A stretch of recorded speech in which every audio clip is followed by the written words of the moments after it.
Hey everyone, Jess here. I am so excited to show you guys this video. We have been sitting on it for a long time.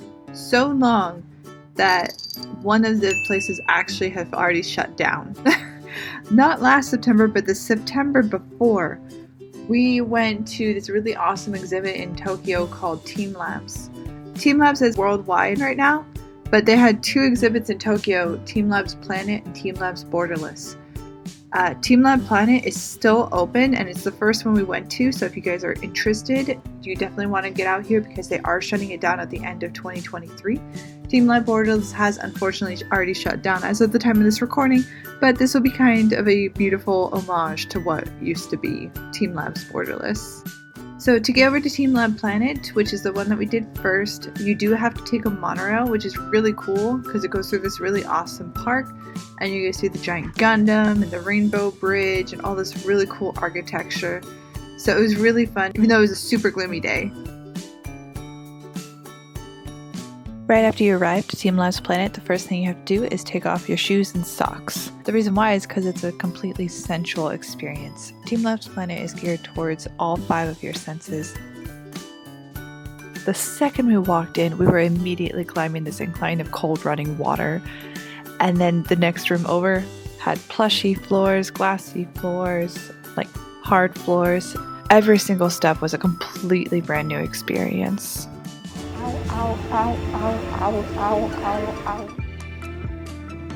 TeamLab Planets isn't just a physical experience, it's also a visual one. As you can tell, this room was absolutely gorgeous and I was completely enthralled with it. I did not want to leave that room. There's a ridiculous amount of footage of this room. I tried so hard to cut it down as much as I could, but I just was so amazed by how beautiful it was. And I couldn't get over it. I could literally spend all day in this room and never get bored.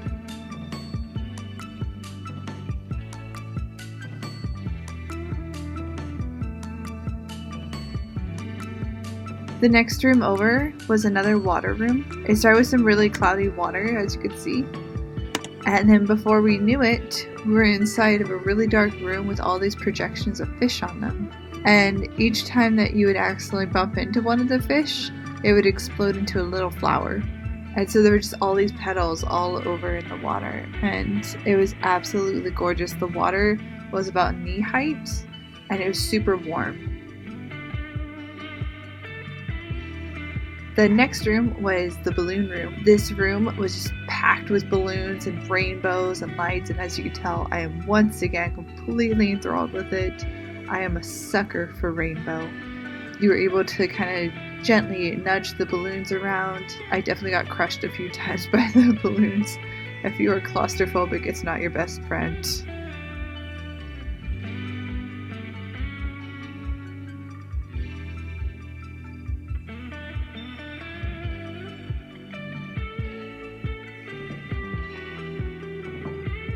The next room over was an experience for sure.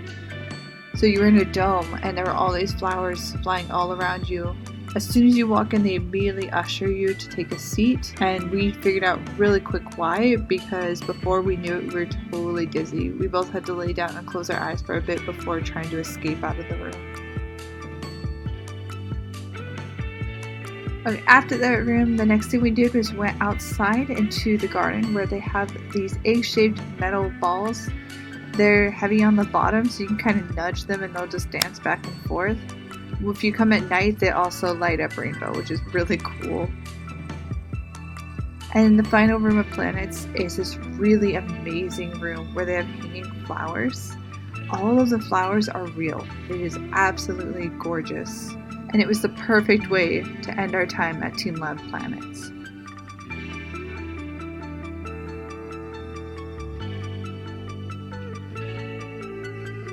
After getting what felt like an amazing foot massage and a complete sensory reset, we had a few minutes to explore the local mall and get some super tasty lunch at Wendy's First Kitchen. It's really good. So it's a strawberry tapioca drink. We got a matcha something and another. It's like a cream puff. Wow, that looks really good though. And then I got this avocado bacon pasta, the dish. is real and it's warm.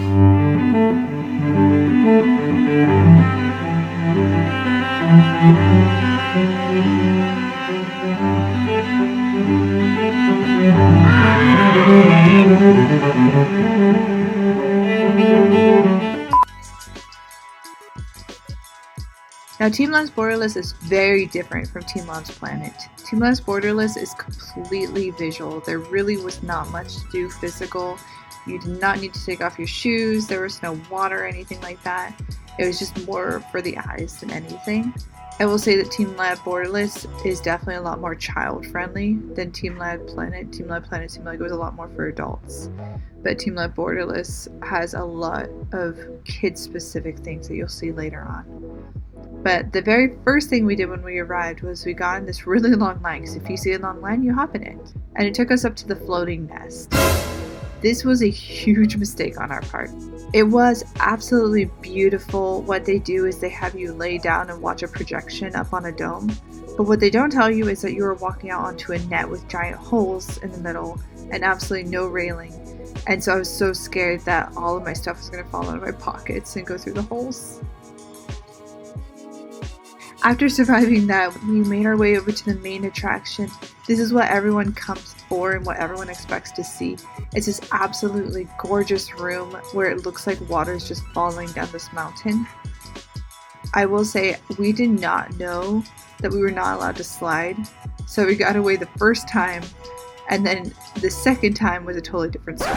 It was at this moment that she knew. She fucked up. And so after getting told, no, you cannot slide, I immediately got embarrassed and ran away. Only to find out that they also have one of these rooms in TeamLabs Borderless. So once again, we spent an ungodly amount of time in there. Jackie was like, can we go? And I was like, no, we're spending an hour at least in this room. I need to recover from being yelled at.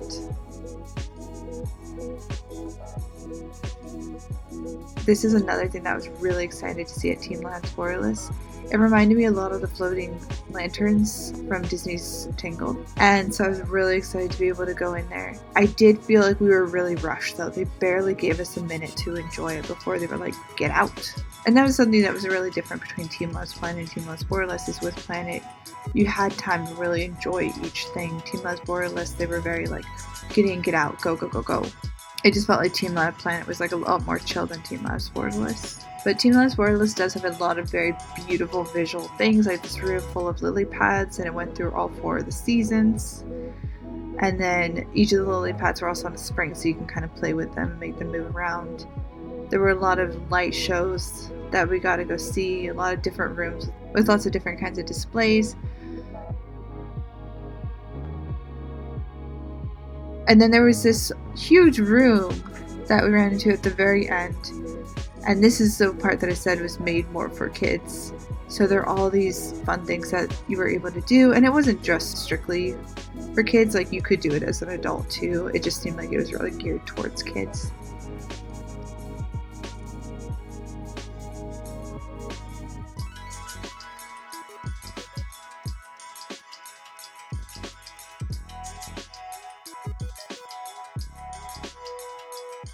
Overall, that day was an amazing experience, and I'm so glad we were able to go to both TeamLabs Borderless and TeamLabs Planet. I definitely prefer TeamLabs Planet over Borderless, and I am so thankful that they're still open to the end of 2023 so that we can take our newborn son, Luca, to go see it himself. Thank you so much for watching. As always, stay safe, stay happy, most importantly, stay you. We'll see you guys again next time, and until then, we hope you have a magically wonderful day. Bye!